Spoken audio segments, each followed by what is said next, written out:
today we're interviewing Phil Redrow, and you have an album, Sounds of Legends, and we like to hear about the song The Promise.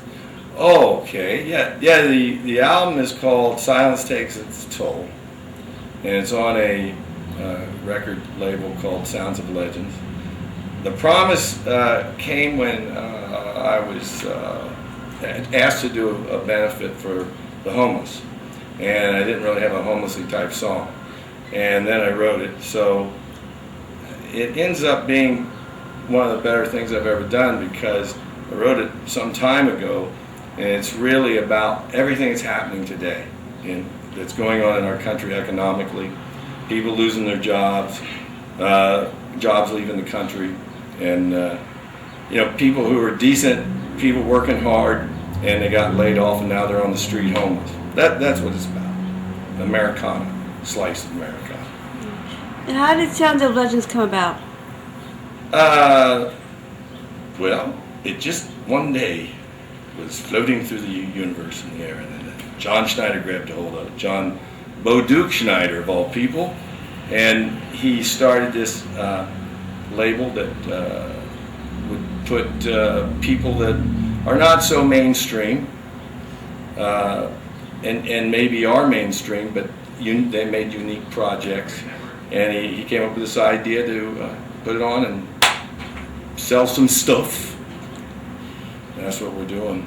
And do you have a favorite song on your CD? No, I don't have too many favorites in my life. It's hard to do a favorite. My mom was my favorite. That's about it, and my kids and my wife. No, The Promise probably is one of my favorite songs. I've written. I had some success. I had some songs cut like by Waylon Jennings, and I had a top 10 hit back in the 80s called "If the Love Fits, Wear It." That Leslie Pearl sang, who was an unknown. And of all the things I've done, because I used to be a staff writer, and we had to just write these songs, that people would cut like a Streisand or a Rogers. And this CD is more of the stuff I wanted to do, more of the stuff that flows from me. And The Promise probably sticks out for me as, I think it's probably a great tune. There are other things on there that I like. There's a song on there called Willie the Rainmaker. I actually wrote that about Willie Nelson, and some years back I actually got to play it to Willie Nelson at the Ryman Auditorium on his guitar Trigger, which is going into the Smithsonian Institute. And he handed me the guitar. He won't let anyone play that guitar, nobody. And I got to play the song to him called Willie the Rainmaker. So that's one of my old sentimental favorites.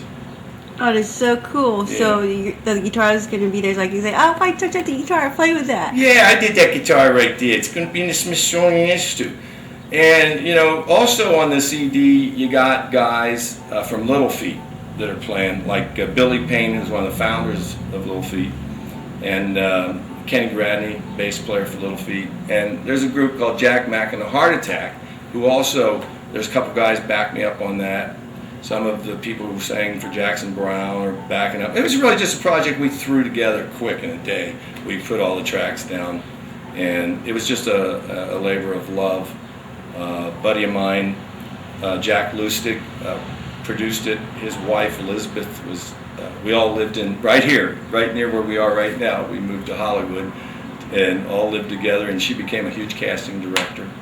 Was tragically killed in Moscow on The Saint, the movie The Saint. And for that, Jack said, we're going to do an album, and we're going to do the songs we all loved. And we used to sit around on the floor in Hollywood and play them. That's really, The Promise was a newer one, but that's what this thing was born of. Now you're also an actor. Yeah, I've done a little bit of that stuff. Matter of fact, John and I did a movie a couple years ago, and I've been on. I was MacGyver's dad in flashbacks. In the MacGyver series, I did a rocker. I did all that stuff. And did a bunch of national commercials. Pepsi, please, and I still do it. So that's Hollywood for you. You do what you can in between waiting tables. But I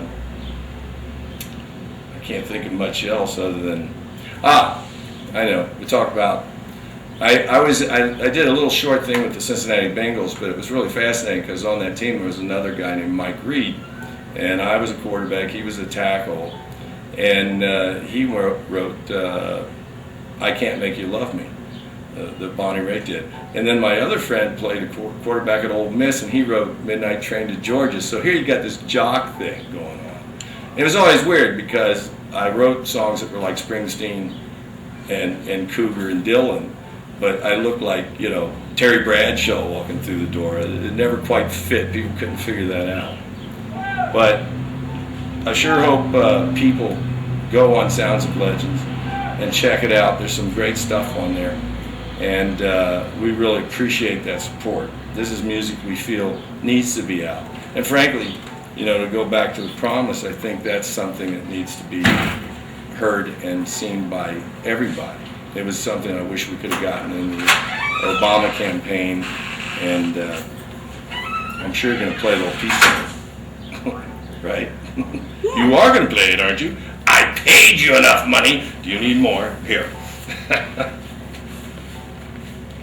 Thank you, Phil. You can buy the CD at www.soundsoflegends.com. Thank you, Phil! Thank you, Tina. You're so crazy. Thanks. Thank you.